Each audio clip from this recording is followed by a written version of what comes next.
Hello and welcome you all on my YouTube channel JP the Chemist। आज मैं start करने जा रहा हूँ केमिकल बॉन्डिंग जो चैप्टर है उसका सेकंड टॉपिक कोवेलेंट बॉन्ड। और कोवेलेंट बॉन्ड में आज हम सीखेंगे सिर्फ और सिर्फ लेविस थ्योरी, क्योंकि कोवेलेंट बॉन्ड को एक्सप्लेन करने के लिए हमारे पास और भी थ्योरीज हैं, जैसे कि वैलेंस बॉन्ड थ्योरी, जैसे कि मॉलिक्यूलर ऑर्बिटल थ्योरी। तो आज का लेक्चर सिर्फ और सिर्फ लेविस थ्योरी के बिहाफ पे रहेगा। चलो स्टार्ट करते हैं। What is covalent bond? Now the concept of covalent bond was given by G N. Lewis in 1916। ठीक, अब आते हैं कि कोवेलेंट बॉन्ड को डिफाइन कैसे किया जाए। Covalent bond is formed by the mutual sharing of electron pairs between the two atoms. Covalent bond तब बनेगा जब दो एटम के बीच में इलेक्ट्रॉन जो हैं वो क्या हो, शेयर हो। अब ये इलेक्ट्रॉन कैसे शेयर होते हैं, म्यूचुअल शेयरिंग क्या होती है, ये तो हम आगे डिटेल जब जाएंगे इस चैप्टर के तो फिर हम सीखेंगे। लेकिन ये बात आपको याद रखने की है कि usually covalent bond is form between two non metal atoms. मैं ये नहीं कह रहा कि कोवेलेंट बॉन्ड हमेशा नॉन मेटल एटम से होते हैं उनके बीच में बनेगा, पर यूजुअली कोवेलेंट बॉन्ड जो बनता है वो हमेशा नॉन मेटल्स के बीच में ही बनता है। कुछ और एटम्स भी हैं जो मेटल्स हैं, लेकिन still they are forming the covalent bond. क्यों, इसकी वजह आपको आगे दी जाएगी। Conditions for the formation of covalent bond, यानी कौन सी कंडीशंस हैं जो रिक्वायर्ड हैं कि उन एटम्स के बीच में कोवेलेंट बॉन्ड बने। तीन बेसिक पॉइंट हैं जो आपको याद रखनी है, जो मैंने यहाँ पर डिस्क्राइब कर दी हैं। तो मैं एक एक करके सबकी इन तीनों पॉइंट को मैं एक्सप्लेन करने जा रहा हूँ। पहली पॉइंट तो यह है कि आपको याद रखना है कि कौन कौन से एलिमेंट्स जो हैं पीरियोडिक टेबल में वो यूजुअली कोवेलेंट बॉन्ड बनाया करेंगे। Elements forming covalent bond are fourth group element, fifth group elements, sixth group elements, seventh group elements. इसके अलावा कुछ elements like hydrogen, beryllium, boron and magnesium, ये वो एलिमेंट्स हैं जो कोवेलेंट बॉन्ड बनाया करेंगे। इसके अलावा भी कुछ एक्सेप्शनल एग्जांपल हैं जो कोवेलेंट बॉन्ड बना लेते हैं, जैसे एल्यूमिनियम। ठीक है, तो दीज आर दी एलिमेंट्स। कम से कम आपको ये तो जिन जिन एलिमेंट्स की लिस्ट मैंने आपको शो की है, आपको कम से कम ये एलिमेंट तो आपको याद रखने होंगे कि ये एलिमेंट जो हैं ये कोवेलेंट बॉन्ड बनाने की सलाहियत रखते हैं। ठीक, अब आप पूछ सकते हैं कि इसमें बेरिलियम और मैग्नीशियम, ठीक है, ये तो सेकेंड ग्रुप के एलिमेंट्स हैं, और सेकेंड ग्रुप के एलिमेंट्स तो अल्कलाइन अर्थ मेटल्स हैं। तो बीइंग ए मेटल्स ये एलिमेंट्स कोवेलेंट बॉन्ड क्यों बना लेते हैं? तो इसकी सिंपल वजह यह है क्योंकि बेरिलियम और मैग्नीशियम, क्योंकि फर्स्ट ग्रुप के बजाय सेकेंड ग्रुप के एलिमेंट्स हैं, और सेकेंड ग्रुप के एलिमेंट की एटॉमिक जो साइज होती है वो कंपैरेटिवली फर्स्ट ग्रुप के मुकाबले में कम होती है। और दूसरा कि बेरिलियम और मैग्नीशियम अपने ग्रुप के टॉप एलिमेंट्स हैं, तो क्योंकि इनके एटॉमिक रेडिया बहुत छोटे हैं, इस वजह से ये इजीली जो है इलेक्ट्रॉन लूज नहीं करते। इस वजह से आयनिक बॉन्ड बनाने की एबिलिटी इनकी बहुत कम होती है। एक और पॉइंट जो आपको याद रखनी है during the formation of covalent bond, कि bonding atoms must have high IP as well as high EA. मतलब जो बॉन्डिंग एटम्स हैं जिनके बीच में अब कोवेलेंट बॉन्ड बनने जाना है, ठीक है, उन एटम्स की आईपी भी ज्यादा होनी चाहिए, यानी आयोनाइजेशन पोटेंशियल जो है वो भी ज्यादा होनी चाहिए, और उन एलिमेंट्स की इलेक्ट्रॉन एफिनिटी भी ज्यादा होनी चाहिए। यानी आईपी के ज्यादा होने की वजह यह है कि आईपी अगर ज्यादा होगी तो कम से कम वो इलेक्ट्रॉन लूज नहीं करेंगे। ठीक है, और इलेक्ट्रॉन एफिनिटी भी हाई होनी चाहिए, मतलब they must have a great affection for the electrons. ठीक है, तो आपको ये भी याद रखना है कि जो भी एटम्स आपस में कोवेलेंट बॉन्ड बनाएंगे, उन दोनों एटम्स की जो आईपी होंगी वो भी हाई होंगी, और उन दोनों एटम्स की जो इलेक्ट्रॉन एफिनिटी है वो भी हाई होगी। तीसरी बात जो आपको याद रखनी है कि कोवेलेंट बॉन्ड किन एटम्स के बीच में बनने जाना है, कि delta E N of the bonded atoms must be very low. यानी जो भी दो एटम आपस में बॉन्ड बनाने जा रहे हैं उनकी इलेक्ट्रोनेगेटिविटी का जो फर्क है वो बहुत कम होना चाहिए।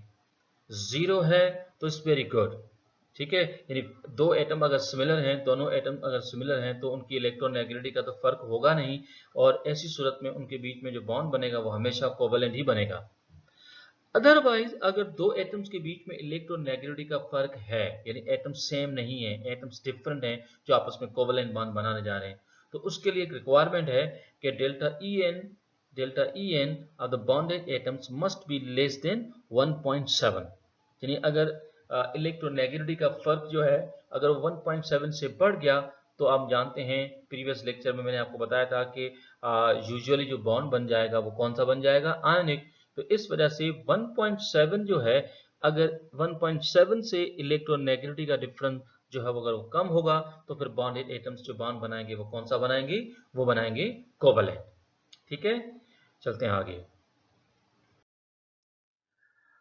अब आते हैं कि जब दो एटम्स के बीच में कोवेलेंट बॉन्ड बनने जाता है तो उस सारे खेल के दौरान क्या होता है।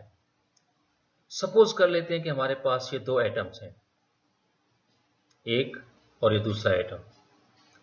अब इन दोनों एटम्स जो हैं इनकी आप ब्लैक डॉट नजर आ रही होगी ना, this the nucleus of this two atom, ठीक है। जब भी कोवेलेंट बॉन्ड बनेगा या इन सिंपल जब भी बॉन्ड बनेगा तो एटम्स को नजदीक आना होगा, पर आप जानते हैं कि न्यूक्लियस के गिर्द क्या होता है, इलेक्ट्रॉन क्लाउड, जो वैलेंस जो not only the valence but the all electrons which are been present around the nucleus. Now that electron which are been present around the nucleus, now simply we can call this one as electron cloud. होगा क्या कि जब दो atom आपस में bond बनाने जाएंगे तो इन दोनों एटम के बीच में दो किस्म की फोर्सेस साइमल्टेनियसली एक्ट करती हैं। एक वो फोर्सेस होती हैं जो अट्रैक्टिव हैं और एक वो फोर्सेस हैं जो कि रिपल्सिव हैं। फॉर एग्जांपल, एक एटम का इलेक्ट्रॉन क्लाउड जब दूसरे एटम के इलेक्ट्रॉन क्लाउड की तरफ देखेगा तो सिमिलर चार्ज की वजह से डेफिनेटली आप जानते हैं कि इलेक्ट्रॉन क्लाउड एक दूसरे को क्या करेगा, रिपेल करेगा। लेकिन एक एटम का न्यूक्लियस जो पॉजिटिव चार्ज है दूसरे एटम के न्यूक्लियस की तरफ जाएगा तो फिर आप जानते हैं कि सिमिलर चार्ज की वजह से अभी रिपल्शन होगी। तो दो एटम्स के इलेक्ट्रॉन टू इलेक्ट्रॉन भी रिपल्शन होती है, न्यूक्लियस टू न्यूक्लियस भी रिपल्शन होती है। लेकिन एक और सिचुएशन है जिसमें एक एटम का इलेक्ट्रॉन क्लाउड दूसरे एटम के न्यूक्लियस की अट्रैक्शन में आए और इस तरह से दूसरे एटम का इलेक्ट्रॉन क्लाउड पहले एटम के न्यूक्लियस की अट्रैक्शन में आए। तो दोनों एटम के न्यूक्लियस नेबरिंग एटम के इलेक्ट्रॉन क्लाउड को अगर अपनी तरफ अट्रैक्ट करने की कोशिश करें तो इस सूरत में अट्रैक्टिव फोर्सेस जो है वो पॉसिबल है। तो याद रखें कि केमिकल बॉन्ड एक अट्रैक्टिव फोर्स है। तो इसका इनडायरेक्ट मतलब क्या हुआ, इसका इनडायरेक्ट मतलब ये हुआ कि जब बॉन्ड बनेगा तो फिर अट्रैक्टिव फोर्सेस डोमिनेंट होंगी और रिपल्सिव फोर्सेस जो होंगी वो अट्रैक्टिव फोर्सेस के मुकाबले में वीक होंगी। चलो भाई सपोज कर लेते हैं कि इन दो एटम्स के बीच में बॉन्ड बन गया है। इन दोनों एटम्स के बीच में सपोज आप सेकंड जो फिगर है इसको आप देख सकते हैं कि सपोज ये दो एटम है, इनके बीच में बॉन्ड बन गया है और आप देख सकते हैं कि ये दो इलेक्ट्रॉन्स हैं जो कि पेयर की सूरत में दो एटम के बीच में शेयर्ड हुए हैं। तो जो शेयर्ड इलेक्ट्रॉन्स होते हैं, इन शेयर्ड इलेक्ट्रॉन्स को दोनों एटम के न्यूक्लियस इक्वली अट्रैक्ट कर रहे होते हैं। दोनों एटम के न्यूक्लियस जो होते हैं बॉन्डिंग इलेक्ट्रॉन को अट्रैक्ट कर रहे होते हैं। तो यही वजह है कि जब जब इलेक्ट्रॉन्स को न्यूक्लियस अट्रैक्ट करने लगता है तो दो एटम जो होते हैं वो दूर रहने के बजाय एक दूसरे के क्लोज आ सकते हैं और दो एटम्स के बीच में बॉन्ड बन सकता है। पर अब ये बात तो क्लियर हो गई कि bond will form if attractive forces are stronger than repulsive forces। ये बात नोट करने की है कि जब बॉन्ड बनेगा तो फिर अट्रैक्टिव फोर्सेस हमेशा स्ट्रॉन्गर रहेंगी और रिपल्सिव फोर्सेस जो होंगी वो हमेशा वीकर रहेंगी। चलते हैं आगे। पॉइंट्स टू बी रिमेंबर, मतलब कौन सी ऐसी पॉइंट्स हैं जो आपको याद रखनी है कि जब दो एटम्स के बीच में कोवेलेंट बॉन्ड बनेगा। तो बहुत इंपॉर्टेंट पॉइंट्स हैं तो याद रखने के लिए। तो आप जरा देखें कि पहली पॉइंट की तरफ हम जा रहे हैं। लिखा है कि when covalent bond is formed then both of the bonded atoms contribute equal number of valence electron। यानी कि जब दो एटम्स के बीच में कोवेलेंट बॉन्ड बनने जाएगा तो दोनों atom equal number of electron contribute करेंगे बॉन्ड फॉर्मेशन के लिए। मिसाल के तौर पर अगर हम कहें कि भाई दो हाइड्रोजन एटम के बीच में अगर कोवेलेंट बॉन्ड बनने जा रहा है तो दोनों हाइड्रोजन एटम एक एक इलेक्ट्रॉन कंट्रीब्यूट करेंगे, यानी दोनों पार्टी से एक एक इलेक्ट्रॉन आएगा। दिस व्हाट आई मीन, ठीक है। तो covalent bond is form only when the two atoms are contributing equal number of valence electron, ठीक है। तो ये बात याद रखने की है कि दोनों एटम से इक्वल नंबर ऑफ इलेक्ट्रॉन जो होंगे वो कंट्रीब्यूट होंगे जब भी कोवेलेंट बॉन्ड बनेगा।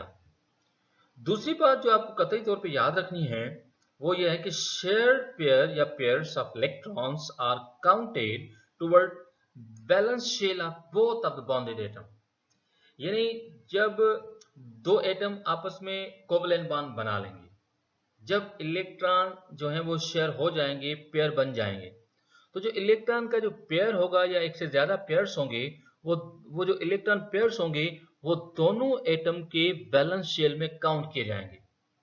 जैसे कि सपोज करें कि हाइड्रोजन है, तो एक हाइड्रोजन जब दूसरे हाइड्रोजन के साथ कोवेलेंट बॉन्ड बनाता है, एक इलेक्ट्रॉन पेयर बनता है दोनों के बीच में, ठीक है। तो वो एक इलेक्ट्रॉन का जो पेयर है वो अब किसी एक एटम की प्रॉपर्टी कंसीडर नहीं की जाएगी, वो इलेक्ट्रॉन का पेयर जो होगा वो दोनों एटम की प्रॉपर्टी में आएगा, ठीक है। तो हम ये नहीं कहेंगे ये दोनों इलेक्ट्रॉन किसी एक के हैं, हम कहेंगे दोनों इलेक्ट्रॉन दोनों के हैं। इस तरह से दोनों एटम का डुप्लेट जो होगा वो क्या कहलाएगा, वो कंप्लीट कहलाएगा। तो याद रखना है कि बैलेंस शेल से आए हुए इलेक्ट्रॉन जो कि अब बॉन्डिंग इलेक्ट्रॉन हो गए हैं, शेयर्ड पेयर ऑफ इलेक्ट्रॉन्स हो गए हैं, तो शेयर्ड इलेक्ट्रॉन दोनों एटम के बैलेंस शेल में काउंट किए जाएंगे, ठीक। तीसरी पॉइंट, एक और बात याद रखने की है कि bonding electrons are the property of the both atom. जैसे कि मैंने आपको पहले कहा कि बॉन्डिंग इलेक्ट्रॉन जो होंगे वो अब दोनों एटम्स की प्रॉपर्टी कंसीडर किए जाएंगे।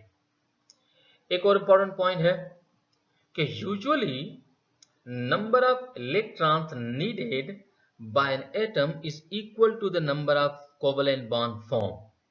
इंटरेस्टिंग पॉइंट है, पर not for all but at least ये काफी जो सिस्टम्स हैं उस पर एप्लीकेबल है, तो आपको याद रखने में हेल्प भी होगी। अब इस पॉइंट का मतलब यह है कि किसी भी एटम को कितने इलेक्ट्रॉन चाहिए वैलेंस शेल कंप्लीट करने के लिए, जितने इलेक्ट्रॉन रिक्वायर्ड होंगे वैलेंस शेल को कंप्लीट करने के लिए उतने ही वो कोवेलेंट बॉन्ड बनाएगा। जैसे कि हाइड्रोजन के पास एक इलेक्ट्रॉन है, एक इलेक्ट्रॉन और चाहिए तो हाइड्रोजन एक बॉन्ड बनाएगा। जैसे कि हेलोजन्स हैं, सेवेंथ ग्रुप के एलिमेंट्स हैं, आप जानते हैं कि हेलोजन जो सेवेंथ ग्रुप के एलिमेंट्स हैं उनके लास्ट शेल में 7 इलेक्ट्रॉन होते हैं, they need 1 electron. So halogens जो होंगे वो कितने बॉन्ड बनाएंगे, एक बॉन्ड बनाते हैं। जैसे कि नाइट्रोजन जो है फिफ्थ ग्रुप का एलिमेंट्स है, उसके आखिरी शेल में 5 इलेक्ट्रॉन है, 3 और चाहिए अपना ऑक्टेट कंप्लीट करने के लिए, तो नाइट्रोजन 3 बॉन्ड बनाता है। ऑक्सीजन 6 ग्रुप का है, उसके आखिरी शेल में 6 इलेक्ट्रॉन है, 2 और चाहिए, 2 इलेक्ट्रॉन और चाहिए, मतलब ऑक्सीजन 2 बॉन्ड बनाता है। कार्बन फोर्थ ग्रुप का एलिमेंट है, उसके आखिरी शेल में 4 इलेक्ट्रॉन है, तो उसको 4 इलेक्ट्रॉन और चाहिए, तो कार्बन 4 बॉन्ड बनाता है। शायद आपने सुना भी हो कि carbon is a tetravalent, carbon कितने बॉन्ड बनाता है, 4। तो ये बात याद रखो कि अक्सर क्या होता है कि जिस एटम को जितने इलेक्ट्रॉन चाहिए होते हैं अपना वैलेंस शेल कंप्लीट करने के लिए, वो एटम उतने ही बॉन्ड बनाएगा। वो अलग स्टोरी है कि वो उतने बॉन्ड कैसे बनाएगा, मतलब वो सिंगल कोवेलेंट बॉन्ड की सूरत में जाएगा या डबल बॉन्ड बनाएगा या ट्रिपल बनाएगा, वो तो एक अलग सिचुएशन है। But total number of bonds form by the atom is equal to the number of electron needed by the atom, ठीक है। तो ये बात याद रखने की है। एक और इंपॉर्टेंट पॉइंट है जो कि आपको याद रखने की है, वो है कि covalent bond is directional bond. Ionic bond में आपने पढ़ा था वो नॉन डायरेक्शनल होता है, उसमें आयंस जो होते हैं वो यूनिफॉर्मली सभी डायरेक्शन में एक दूसरे को अट्रैक्ट कर रहे होते हैं। लेकिन कोवेलेंट बॉन्ड उन दो पर्टिकुलर एटम्स के बीच में ही रहता है जिनके बीच में इलेक्ट्रॉन शेयर हुए हैं। इस वजह से हम क्या कहते हैं कि कोवेलेंट बॉन्ड जो है ये डायरेक्शनल बॉन्ड है, ठीक है। कंटिन्यू, आगे आते हैं टाइप्स ऑफ कोवेलेंट बॉन्ड्स। आपने very much in the beginning, जब से आपने केमिस्ट्री पढ़ी है, I think from the 9th class, आपने सुना होगा कि there are 3 types of covalent bond in general, ठीक है। Single covalent bond, double covalent bond and triple covalent bond. हम इन तीनों टाइप को डिस्क्राइब करने जाएंगे आगे, लेकिन उससे पहले एक बात और क्लियर कर लेते हैं कि इन तीनों में से जो डबल कोवेलेंट बॉन्ड और ट्रिपल कोवेलेंट बॉन्ड जो होते हैं इनको हम कलेक्टिवली कहते हैं मल्टीपल बॉन्ड्स, ठीक है। तो double and triple covalent bonds are collectively called multiple bonds. Multiple bonds का मतलब है दो एटम के बीच में एक से ज्यादा बॉन्ड, ठीक है, तो मल्टीपल बॉन्ड जो है इसका मतलब क्या रहेगा, इसका मतलब रहेगा दो एटम्स के बीच में एक से ज्यादा बॉन्ड। ठीक, तो ये बात आगे जाके क्लियर हो जाएगी कि मल्टीपल बॉन्ड का मतलब क्या है। तो चलो वन बाय वन इन तीनों पॉइंट को शुरू करते हैं, पहले single, then double and then triple. Now come to the single covalent bond. Single covalent bond is formed by the sharing of, you can see, single covalent bond is formed by the sharing of one electron pair between the two atoms. यानी single covalent bond तब बनेगा जब दो atom के बीच में एक electron का पेयर शेयर होगा। अब एक इलेक्ट्रॉन का पेयर शेयर होगा तो इसके कुछ एग्जांपल मैंने लिए हैं। तो इन पूरी स्ट्रक्चर्स में अगर आप देखें तो मैंने पर्टिकुलर जो भी एटम्स मैंने या जो भी मॉलिक्यूल में एक्सप्लेन करने जा रहा हूं, मैंने सिर्फ उसके वैलेंस इलेक्ट्रॉन को शो किया है। जैसे कि आप देख सकते हैं कि सबसे पहले मैंने यहाँ पर दो हाइड्रोजन के एटम लिए हैं। ठीक है, each of the hydrogen atom has one electron in the valence shell. और वैसे भी आप जानते हैं कि हाइड्रोजन के पास तो है ही एक इलेक्ट्रॉन, दोनों एटम्स को एक एक इलेक्ट्रॉन चाहिए, तो दोनों एटम क्या करते हैं, अपना इलेक्ट्रॉन शेयर करते हैं। ठीक है, तो इस तरह से एक पेयर बना दोनों एटम के बीच में, क्योंकि दो एटम के बीच में एक इलेक्ट्रॉन का पेयर बना है। Now we can call this one as a single covalent bond. इस तरह से दूसरा एग्जांपल है फ्लोरीन। फ्लोरीन आप जानते हैं कि हेलोजन फैमिली से ताल्लुक रखता है, और फ्लोरीन के आखिरी शेल में कितने इलेक्ट्रॉन होते हैं, 7, क्योंकि हेलोजन 7th ग्रुप के एलिमेंट्स हैं। अगर आप काउंट करना चाहें तो आप देख सकते हैं 2, 4, 6 और ये 7 इलेक्ट्रॉन। तो दोनों फ्लोरीन के वैलेंस शेल में 7 इलेक्ट्रॉन है, दोनों को एक इलेक्ट्रॉन चाहिए, इलेक्ट्रॉन एक चाहिए, तो दोनों एटम क्या करते हैं, अपना एक एक इलेक्ट्रॉन आपस में शेयर करते हैं। जब दोनों एटम अपना एक एक इलेक्ट्रॉन आपस में शेयर करते हैं तो दोनों एटम के बीच में एक इलेक्ट्रॉन का पेयर शेयर हुआ। In this way fluorine fluorine single covalent bond बना है। एक और एग्जांपल मैंने यहां पर लिया है कार्बन टेट्राफ्लोराइड का, जिसमें एक कार्बन का एटम 4 फ्लोरीन के साथ बॉन्ड बनाने जा रहा है। फ्लोरीन का तो मैंने आपको पहले बताया कि इसके आखिरी शेल में 7 इलेक्ट्रॉन, इसको एक इलेक्ट्रॉन चाहिए, जबकि कार्बन जो है 4th ग्रुप का एलिमेंट है, इसके आखिरी शेल में 4 इलेक्ट्रॉन है। तो ये 4 फ्लोरीन के एटम क्या करेंगे कि हर एक फ्लोरीन का एटम कार्बन के इस 4 में से हर एक इलेक्ट्रॉन के साथ वो क्या करेगा, अपना इलेक्ट्रॉन शेयर करेगा। इस तरह से single carbon atom is now been covalently bonded with 4 fluorine atoms. ठीक है, 4 फ्लोरीन एटम के साथ बॉन्ड बनाया। लेकिन ये चारों बॉन्ड जो है, जैसे कार्बन और फ्लोरीन का ये वाला बॉन्ड, ये भी सिंगल कोवेलेंट बॉन्ड है, क्योंकि ये इलेक्ट्रॉन पेयर जो दो एटम के बीच में शेयर्ड है वो सिर्फ 1 है। तो each of that bond is a single covalent bond. तो अगर आपसे कोई पूछे कि बताओ कि कार्बन टेट्राफ्लोराइड में कार्बन ने कितने बॉन्ड बनाए, तो आप कहेंगे कार्बन ने 4 सिंगल कोवेलेंट बॉन्ड बनाए। और कोई आपसे पूछे कि बताओ कि भाई फ्लोरीन ने कितने बॉन्ड बनाए, तो आप कहेंगे हर एक फ्लोरीन एटम ने सिंगल कोवेलेंट बॉन्ड बनाया। ठीक है, तो this the way how we are describing single covalent bond. लेकिन सिंगल कोवेलेंट बॉन्ड को समझाने का एक और तरीका भी है, मैं जो आपको आगे समझा रहा हूं। तो नाउ लेट्स सी।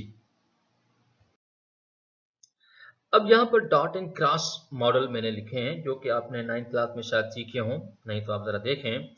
डॉट और क्रॉस मॉडल में क्या करते हैं कि हम दो एटम्स जो होते हैं जिनके बीच में बॉन्ड बनने जा रहा है, उनमें एक इलेक्ट्रॉन डॉट से और दूसरे के इलेक्ट्रॉन क्रॉस से लिखते हैं। तो आप देख सकते हैं कि जैसे हाइड्रोजन एक का इलेक्ट्रॉन डॉट से और दूसरा का इलेक्ट्रॉन क्रॉस से शो किया गया है। और जब भी डॉट और क्रॉस मॉडल शो करते हैं तो हमेशा एटम्स के बैलेंस इलेक्ट्रॉन शो करते हैं। हम total number of electron show नहीं करते, सिर्फ कौन से इलेक्ट्रॉन, बैलेंस इलेक्ट्रॉन। तो आप देख सकते हैं कि दोनों एटम के पास एक एक इलेक्ट्रॉन है, दोनों एटम्स ने अपना एक एक इलेक्ट्रॉन आपस में शेयर किया, सिंगल कोवेलेंट बॉन्ड बनाया, एक इलेक्ट्रॉन का पेयर शेयर हुआ है। और आपने लोअर क्लास में पढ़ा होगा कि single covalent bond is represented by a short line. तो hydrogen bond hydrogen is a single covalent bond. दूसरा एग्जांपल है फ्लोरीन और हाइड्रोजन के बीच में। अभी थोड़ी देर पहले मैंने आपको बता दिया था कि फ्लोरीन 7th ग्रुप का एलिमेंट है, तो उसके आखिरी शेल में 7 इलेक्ट्रॉन है, हाइड्रोजन के पास एक ही इलेक्ट्रॉन है। तो हाइड्रोजन क्या करेगा, अपना इलेक्ट्रॉन फ्लोरीन के इलेक्ट्रॉन के साथ जब शेयर करेगा तो हाइड्रोजन और फ्लोरीन के बीच में जो बॉन्ड बना है ये भी सिंगल कोवेलेंट बॉन्ड बना है, just like F and H bond, या आप इसको एच पहले लिखें या एफ बाद में लिखें, इट्स नॉट अ वरी। पर बॉन्ड फ्लोरीन और हाइड्रोजन के बीच में जो बना है, what bond is this one, single covalent bond. एक और एग्जांपल है fluorine fluorine bond, F2 molecule. यानी हेलोजेंस आप जानते हैं कि डायटॉमिक है। मैंने फ्लोरीन लिया है, आप फ्लोरीन की जगह पे क्लोरीन लिखें, ब्रोमीन लिखें, आयोडीन लिखें, कुछ भी लिखें, हेलोजन लिखें, ठीक है। और हेलोजन के तो आखिरी शेल में 7 इलेक्ट्रॉन होते हैं, तो ये एक फ्लोरीन 7 इलेक्ट्रॉन, ये दूसरा फ्लोरीन 7 इलेक्ट्रॉन, एक इलेक्ट्रॉन डॉट से दूसरे के इलेक्ट्रॉन क्रॉस से, दोनों एटम ने अपना एक एक इलेक्ट्रॉन आपस में शेयर किया, ये सिंगल कोवेलेंट बॉन्ड बना। तो अगर आप देखें बॉन्डिंग इलेक्ट्रॉन को जब हम दोनों एटम में काउंट करेंगे तो दोनों एटम्स का आप देख सकते हैं कि ऑक्टेट कंप्लीट है। क्या है? ऑक्टेट कंप्लीट है। अब क्योंकि दोनों एटम के बीच में एक इलेक्ट्रॉन का पेयर शेयर हुआ है, तो फिर हमने दो एटम के बीच में सिंगल लाइन शो की है to represent the single covalent bond. इस तरह से एक और एग्जांपल है वाटर, जिसमें दो हाइड्रोजन एटम ऑक्सीजन के साथ बॉन्ड बनाने जा रहे हैं। अब ऑक्सीजन तो आप जानते हैं कि 6th ग्रुप का एलिमेंट है, तो उसके आखिरी शेल में 6 इलेक्ट्रॉन है। दो हाइड्रोजन एटम क्या करेंगे, इन 6 में से 2 इलेक्ट्रॉन के साथ अपना इलेक्ट्रॉन शेयर करेंगे। तो इस तरह से ये भी एक सिंगल कोवेलेंट बॉन्ड है। ये नीचे भी आप देख सकते हैं, ये भी सिंगल कोवेलेंट बॉन्ड है, ठीक है। तो इस तरह से एक ऑक्सीजन ने 2 सिंगल कोवेलेंट बॉन्ड बनाए, तो दोनों हाइड्रोजन का डुप्लेट पूरा हुआ और ऑक्सीजन तो आप देख सकते हैं कि इसका ऑक्टेट पूरा हुआ। एक लास्ट एग्जांपल है regarding to the single covalent bond, जिसमें आप देख सकते हैं कि नाइट्रोजन जो कि 5th ग्रुप का एलिमेंट है, इसके आखिरी शेल में आप देख सकते हैं कि 5 इलेक्ट्रॉन हैं और हाइड्रोजन के साथ बॉन्ड बनाने जा रहा है। तो उस तरह से हाइड्रोजन क्या करेगा, नाइट्रोजन के 3 इलेक्ट्रॉन के साथ अपने इलेक्ट्रॉन को करेगा शेयर। इस तरह से ये भी एक सिंगल कोवेलेंट बॉन्ड, एक दूसरा सिंगल कोवेलेंट बॉन्ड और ये तीसरा सिंगल कोवेलेंट बॉन्ड। तो इस तरह से नाइट्रोजन जो है इसने 3 हाइड्रोजन के साथ अलग अलग सिंगल कोवेलेंट बॉन्ड बनाए। लेकिन आप पूछ सकते हैं कि ये जो ऑक्सीजन के साथ जो मैंने बाकी इलेक्ट्रॉन शो किए हैं, कुछ तो बॉन्डिंग इलेक्ट्रॉन है, बाकी इलेक्ट्रॉन शो किए जो मैंने यहाँ पर भी किए हैं। नाउ ये इलेक्ट्रॉन कहलाते हैं लोन पेयर ऑफ इलेक्ट्रॉन्स, या फिर आप इसको कह सकते हैं non bonding electron pairs. Non bonding electron pairs वो इलेक्ट्रॉन पेयर्स होते हैं जो किसी भी एटम के वैलेंस शेल में तो होते हैं, लेकिन ये इलेक्ट्रॉन पेयर बॉन्ड फॉर्मेशन में यूटिलाइज नहीं होते। Electron pair which are present in the valence shell of an atom, but these electron pair are not utilized in the bond formation. Now these electron pairs are called what? Lone pair of electron. तो आप मुझे बताएंगे कि oxygen के पास कितने lone pair हैं? 2 lone pair हैं। इस तरह से नाइट्रोजन जो अमोनिया का है, इसके पास कितने लोन पेयर हैं? इसके पास 1 लोन पेयर है, ठीक है। चलते हैं आगे। अब जब कोवेलेंट बॉन्ड बनता है तो फिर एनर्जी चेन क्या आती है? तो मैंने एक डायग्राम बनाया है टू शो दैट कि how that energy change take place during the bond formation. आप शुरू से जानते हैं कि जब बॉन्ड बनता है तो एनर्जी इवॉल्व होती है, क्योंकि अट्रैक्शन, जैसे जैसे दो एटम्स के बीच में अट्रैक्शन डेवलप होगी, पोटेंशियल एनर्जी क्या होगी? ड्रॉप होगी। तो इस पूरे एनर्जी प्रोफाइल में आप देख सकते हैं, मैंने हाइड्रोजन मॉलिक्यूल का एक एग्जांपल लिया है। आपकी टेक्स्ट बुक में 2 एग्जांपल लिए गए हैं, एक हाइड्रोजन का, आई थिंक दूसरा क्लोरीन का। आप उनकी डेटा आप टेक्स्ट बुक से आप कंपेयर कर सकते हैं। तो जस्ट ट्राई टू अंडरस्टैंड ये मामला क्या है। सपोज करें कि ये 2 हाइड्रोजन के एटम हैं जो एक दूसरे से सर्टेन डिस्टेंस पे हैं, may be because of that repulsion.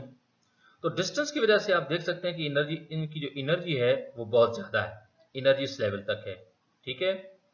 लेकिन जैसे इन दोनों के बीच में अट्रैक्शन होती है तो ये एटम आहिस्ता आहिस्ता एक दूसरे के नजदीक आते हैं। जैसे नजदीक आते हैं तो पॉइंट नंबर 2 पे देखें, ये पॉइंट नंबर 1 जब एटम दूर थे, पॉइंट नंबर 1 पे एनर्जी भी ज्यादा थी, ठीक है। और पॉइंट नंबर 2 जहां पर एटम एक दूसरे के नजदीक आए हैं, not bond formation but at least कुछ तो नजदीक आए हैं, जब जैसे नजदीक आए हैं तो पोटेंशियल एनर्जी जो है आप देख सकते हैं पहले के मुकाबले में पोटेंशियल एनर्जी क्या हो गई है? कम हो गई है।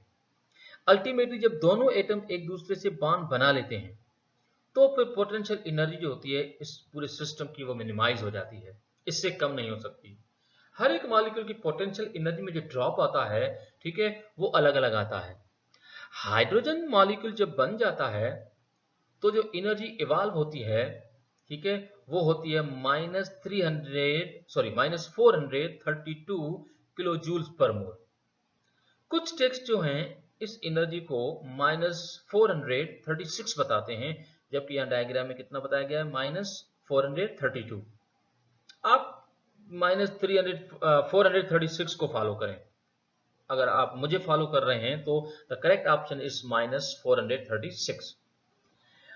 इसी एनर्जी को अगर हम किलो कैलोरीज में लें तो ये एनर्जी हो जाती है -104 किलो कैलोरीज पर मोल। मतलब जब 1 मोल हाइड्रोजन का मॉलिक्यूल बनेगा तो जो एनर्जी इवाल्व होगी वो एनर्जी इवाल्व होगी 104 किलो कैलोरीज पर मोल। लेकिन याद रखो कि energy absorb when bond breaks, ठीक है, energy release when bond form. यानी बॉन्ड जब टूटेगा, एटम दोबारा एक दूसरे से, ये दोनों एटम जो बॉन्ड बनाए हुए हैं दूसरे से अलग हो जाएंगे तो फिर एनर्जी एब्जॉर्ब होगी। पर जब ये दोनों अलग हुए एटम जो है आपस में कंबाइन रहेंगे तो फिर एनर्जी हमेशा क्या होगी, रिलीज होगी। तो बॉन्ड फॉर्मेशन के दौरान हमेशा एनर्जी इवाल्व होती है, बॉन्ड ब्रेकिंग के दौरान हमेशा एनर्जी क्या होती है, वो हमेशा एब्जॉर्ब होती है। ठीक है, बॉन्ड फॉर्मेशन में इवाल्व होती है और बॉन्ड डिसोसिएशन में इवाल्व होती है। तो ये बात कतई याद रखने की है। ठीक है, चलते हैं आगे। Now come to the next point. Now this is called double covalent bond. अब आप सीख गए हैं कि इलेक्ट्रॉन पेयर शेयर कैसे होते हैं, तो चलते हैं कि डबल कोवेलेंट बॉन्ड जो है ये मामला क्या है। Now, double covalent bond is formed by the sharing of two electron pair between the two atoms। यानी दो एटम के बीच में जब दो इलेक्ट्रॉन के पेयर शेयर होंगे तो ऐसी सूरत में हम क्या बोलेंगे, डबल कोवेलेंट बॉन्ड। अब यहाँ पर दो ऑक्सीजन एटम के बीच में डबल कोवेलेंट बॉन्ड को शो किया गया है। अब जानते हैं कि ऑक्सीजन के वैलेंस शेल में कितने इलेक्ट्रॉन होते हैं, 6। अगर आप काउंट करें 1 2 3 4 5 और 6, ठीक है। दूसरा ऑक्सीजन है, उसके भी आखिरी शेल में 6 इलेक्ट्रॉन है। 6 इलेक्ट्रॉन है तो 2 इलेक्ट्रॉन चाहिए। 2 इलेक्ट्रॉन चाहिए तो इसका मतलब है कि जब दो ऑक्सीजन आपस में बॉन्ड बनाएंगे, जबकि दोनों को 2-2 इलेक्ट्रॉन चाहिए, तो बजाय एक इलेक्ट्रॉन पेयर शेयर करने के वो कितने इलेक्ट्रॉन पेयर शेयर करेंगे, यस, 1 या 2, 2 इलेक्ट्रॉन पेयर शेयर करेंगे। जब 2 इलेक्ट्रॉन पेयर शेयर होंगे दो एटम्स के बीच में तो समझ जाएं कि what bond is this one, this is called double covalent bond. तो आप देख सकते हैं कि इसी ऑक्सीजन मॉलिक्यूल को मैंने आगे भी लिया है डॉट एंड क्रॉस मॉडल में, आप देख सकते हैं यहाँ पर नीचे। ठीक है, तो एक ऑक्सीजन 6 इलेक्ट्रॉन वैलेंस शेल में, दूसरा ऑक्सीजन 6 इलेक्ट्रॉन वैलेंस शेल में, दोनों एटम ने 2 इलेक्ट्रॉन के पेयर आपस में शेयर किए। तो इस तरह से दो ऑक्सीजन के बीच में मैंने 2 लाइन ड्रॉ की हैं और 2 लाइन का मतलब है यहाँ पर डबल कोवेलेंट बॉन्ड। इस तरह से एक मॉलिक्यूल है, ये आप देख सकते हैं कार्बन डाइऑक्साइड, जिसमें एक कार्बन ने 2 ऑक्सीजन के साथ बॉन्ड बनाया है। कार्बन के तो वैलेंस शेल में 4 इलेक्ट्रॉन है, आप जानते हैं। तो इस तरह से 4 इलेक्ट्रॉन जो कार्बन के हैं वो ऑक्सीजन के इलेक्ट्रॉन के साथ डबल कोवेलेंट बॉन्ड बनाए हुए हैं। तो 2 इलेक्ट्रॉन के पेयर ये हुए, ये भी डबल बॉन्ड है, और 2 इलेक्ट्रॉन के पेयर ये हुए, लेफ्ट साइड पे भी और राइट साइड पे भी। तो इस तरह से कार्बन, एक एटम जो कार्बन का है वो 2 अलग अलग ऑक्सीजन के साथ डबल कोवेलेंट बॉन्ड बनाए हुए हैं। ठीक, एक ऊपर एक और एग्जांपल भी आप देख सकते हैं। Now this molecule is ethene, C2NH4। इसमें कार्बन कार्बन के बीच में 2 इलेक्ट्रॉन के पेयर हैं तो डबल बॉन्ड बना, जबकि कार्बन और हाइड्रोजन के बीच में जो बॉन्ड है वो कौन सा है, ये सिंगल कोवेलेंट बॉन्ड है। ठीक है, ट्रिपल कोवेलेंट बॉन्ड में क्या होता है कि दो एटम आपस में 3 इलेक्ट्रॉन के पेयर शेयर करते हैं। जब 3 इलेक्ट्रॉन के पेयर शेयर होंगे तो फिर ट्रिपल कोवेलेंट बॉन्ड। दो, मैंने बल्कि 3 एग्जांपल लिए हैं ट्रिपल कोवेलेंट बॉन्ड को समझाने के लिए। आप देख सकते हैं कि nitrogen 5 electron in the valence shell, दूसरा nitrogen 5 electron in the valence shell. Both of these nitrogen needs 3 electron. तो गिव एंड टेक के बजाय दोनों अपने 3 इलेक्ट्रॉन एक दूसरे के साथ शेयर करते हैं। तो आप देख सकते हैं कि 3 इलेक्ट्रॉन के पेयर दोनों एटम के बीच में शेयर हुए हैं, और 3 इलेक्ट्रॉन के पेयर शेयर हुए हैं। Now we call this one triple covalent bond. और ट्रिपल कोवेलेंट बॉन्ड को हम 3 लाइन से हम ड्रॉ करते हैं, 3 लाइन से हम शो करते हैं। ठीक है, दूसरा एग्जांपल जो मैंने यहां पर लिया है, यस, HCN, बताएंगे आप इसका नाम, yes, hydrogen cyanide. Yes, hydrogen cyanide में जो कार्बन है इसके वैलेंस शेल में 4 इलेक्ट्रॉन है जो डॉट से शो किए हैं। कार्बन के 4 में से 1 इलेक्ट्रॉन के साथ हाइड्रोजन ने अपना इलेक्ट्रॉन शेयर किया अपना डुप्लेट पूरा करने के लिए। बाकी जो 3 इलेक्ट्रॉन है कार्बन के वो नाइट्रोजन के 3 इलेक्ट्रॉन के साथ शेयर्ड है। तो कार्बन और हाइड्रोजन के बीच में जो बॉन्ड है वो सिंगल कोवेलेंट बॉन्ड है, जबकि कार्बन और नाइट्रोजन के बीच में जो बॉन्ड है वो कौन सा है, वो ट्रिपल कोवेलेंट बॉन्ड है। ठीक है, now this is hydrogen cyanide. एक और एग्जांपल है यहाँ पर इथाइन, पढ़ा होगा आपने C2NH2।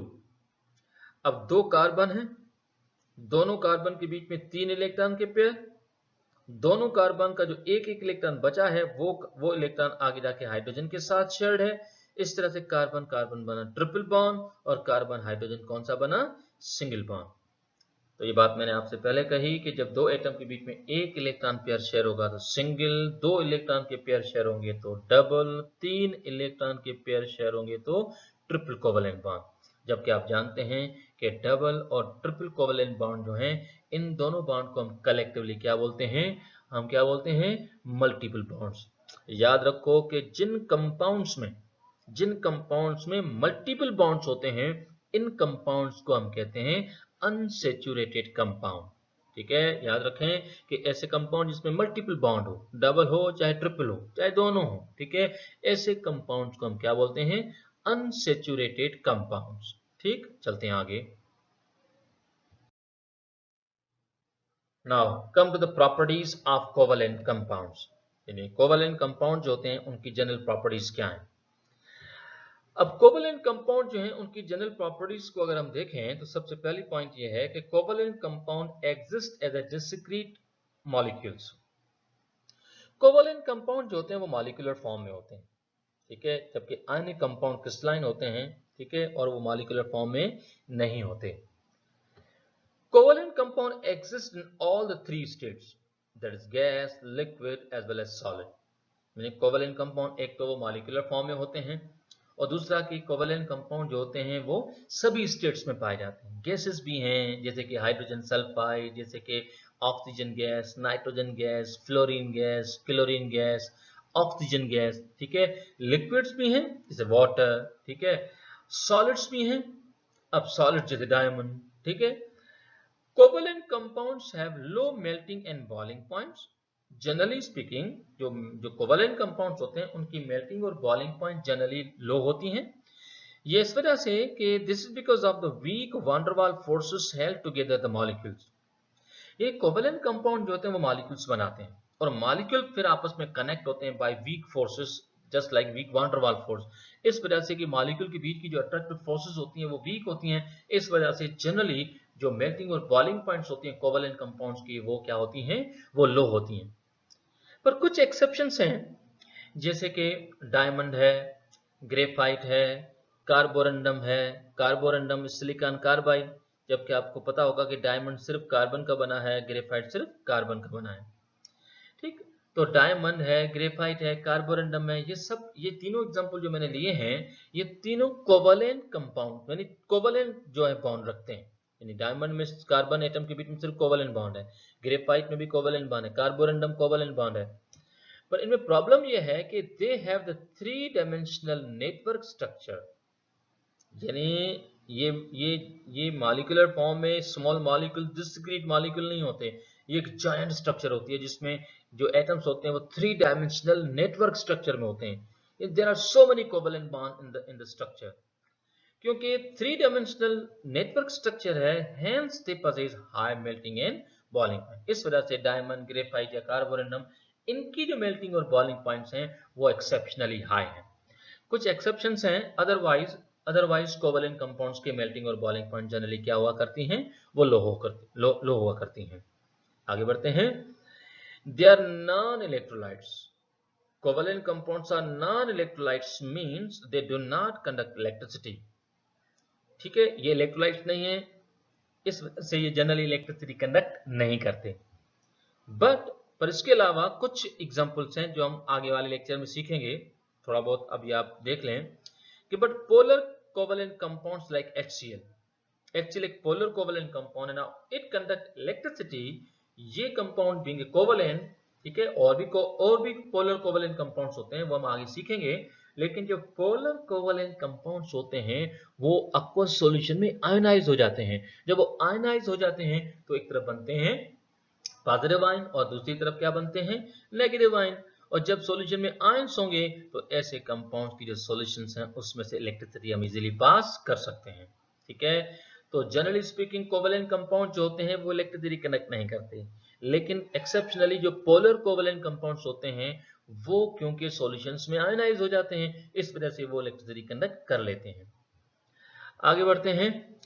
They are generally insoluble in polar solvents like water, क्योंकि कोवलेंट कंपाउंड तो जनरली नॉन पोलर्स होते हैं, क्योंकि वो नॉन पोलर होते हैं इस वजह से वो पोलर सॉल्वेंट जैसे कि वाटर है इसमें सॉल्युबल नहीं होते। तो फिर किसमें सॉल्युबल होंगे? They are soluble in non polar solvents. ये सॉल्युबल किसमें होते हैं? Non polar solvents like organic solvents.